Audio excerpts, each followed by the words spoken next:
this video, we'll be going over some common logic flaws that you can use to your advantage while doing analyze the argument essay.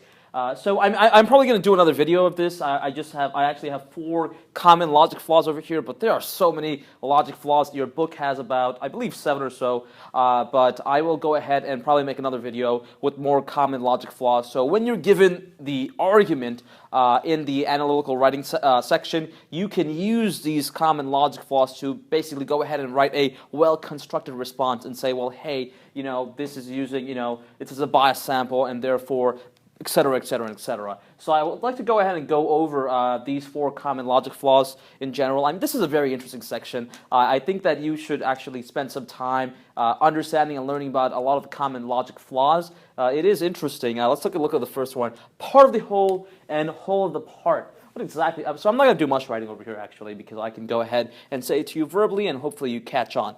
Or maybe I will write some stuff. Part of the whole and a whole of the part. For example, let's say that I am reading a book. Okay, I'm reading a book right now. I'm reading a book and I read 5 pages, okay? And because I've read the 5 pages, and I think this book is, the 5 pages are fantastic, it's wow. And I automatically assume, wow, this entire book must be great. Because the 5 pages is great, the book is great. No, that's a common logic flaw, right? The 5 pages may be excellent, but you cannot assume that the entire book is excellent, okay? Same way it goes for the other way around, right? Whole of the part, right? So if I read the entire book, right, and I say, wow, this book is excellent, it doesn't mean that every single page in the book is excellent, okay? Of course, it really depends on what kind of argument prompt you get, but be sure to really look at it and what kind of conclusions are they making? Are they making some kind of assumption, where that they've only read this many pages and they assume something else, right? They have a picture of the part, but they assume of the whole, right? You can't make a logical assumption of that, unless, of course, they give you some further evidence. So that is a common logic flaw of the part of the whole and whole of the part. The second one is errors in conditional reasoning. Okay, this is a logical reasoning question. Basically, when you have an if-then statement. Okay, let's say we have an if and then statement. Okay, these are conditional statements where if is your hypothesis and then is your conclusion. Okay. Conclusion, and let's just say, for example, let's say if I eat ice cream, then I will study for the GRE exam, right? For the GRE exam. Okay, so this is the conditional statement you're given. If I eat ice cream, then I will study for the GRE exam. Okay. Here's here's the sentences that are incorrect. You cannot validly conclude that if you're given the statement, you cannot say something like this, okay? You cannot say, if I will study for the GRE exam, okay? If I will study for the GRE exam, then I will eat ice cream, right? You can't just switch. No, it's not true. I said, if I eat ice cream, then I will study for the GRE exam. This statement over here, where I've simply just inverted these 2 statements, if I say, if I study for the GRE exam, then I will eat ice cream, it is incorrect. Okay, it's logically incorrect, okay? The only way that I can find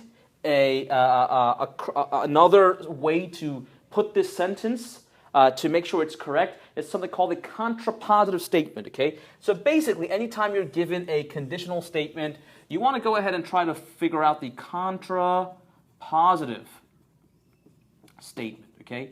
And the contrapositive statement has 2 rules, okay?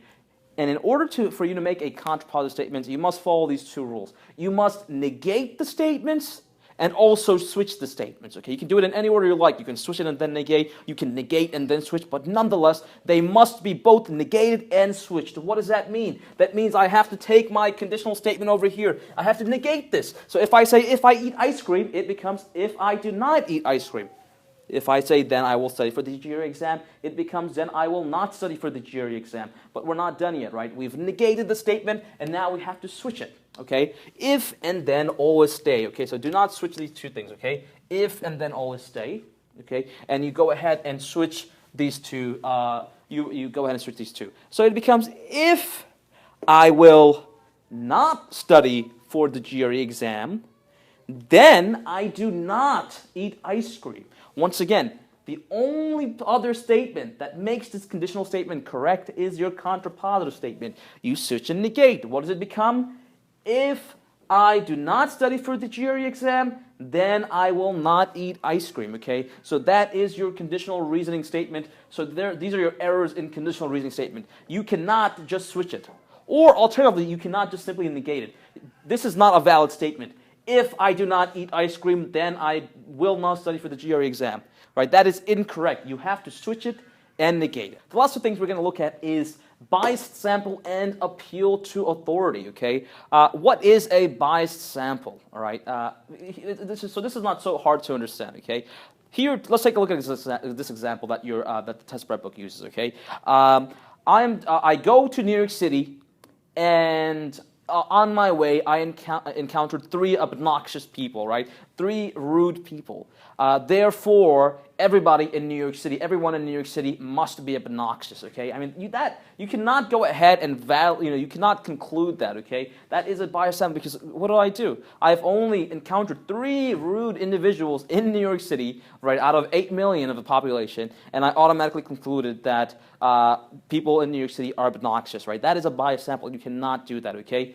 This is an easy one to basically typically figure out if you're given an analyze an argument issue analyze an argument. You can pretty much quickly catch if they're giving you a statement that is that has a biased sample. So be on the lookout for this. Okay, this one is common. This one is also common, and this one is also very common. Appeal to authority. Okay, what is appeal to authority? This is where basically you're given a statement. There is some kind of authoritative figure, but really, I mean, this authoritative figure has no right to make that statement. Just because that this individual has authority does not make this statement correct. For example, okay. Once again, I'm going to go ahead and use the sentence that I've given you on the test prep book, and the test prep book states Leonardo DiCaprio, a fantastic actor, goes ahead and goes into a global warming conference, okay, and he strongly feels that global warming is an imminent issue and danger, okay.